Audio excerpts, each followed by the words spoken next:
মই অকল তোমালোকৰ ঘৰতে আহিছোঁ, নহ'লে মই নাহোঁ মই। যিহেতু বন্ধৰ দিন আছিল, আমি এফালে যাওঁ বুলি ফুৰিবলৈ ওলাইছিলোঁ। আমাৰ পৰিয়ালটো মা দেউতা আৰু ভণ্টিহঁতৰ পৰিয়াল, আৰু আমি এয়া 21 তাৰিখে ষ্টেচনলৈ বুলি ওলালোঁ। আৰু অলপ আগত গম পাইছোঁ যে আমাৰ ৰাজধানীৰ ট্ৰেইনখন ৰঙিয়ালৈকে কেঞ্চেল হৈছে, ডিব্ৰুগড়ৰ পৰা ৰঙিয়াৰ পৰা যাবগৈ। আৰু তাৰপাছত আমি এনেদৰে লাচিতত যাম বুলি ওলাই আহিলোঁ, আৰু লাচিতখনো নাপালোঁ, লাচিতখনো গুচি গ'ল। আৰু ষ্টেচনৰ মানুহে জনালে যে বিবেক বুলি এখন আহিব, যিহেতু যোৰহাটৰ ছাইডত পানী হোৱাৰ, শিৱসাগৰৰ কাৰণে পানী হোৱাৰ কাৰণে এইটো ছাইডত যাব।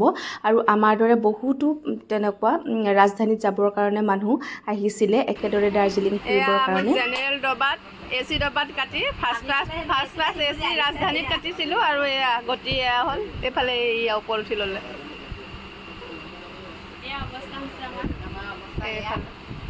অৱস্থা এয়া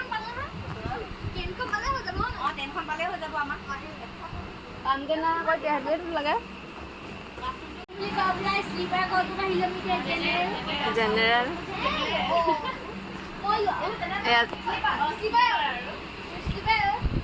বহুত টেনশ্যন, আমাৰ ল'ৰা টেনশ্যন।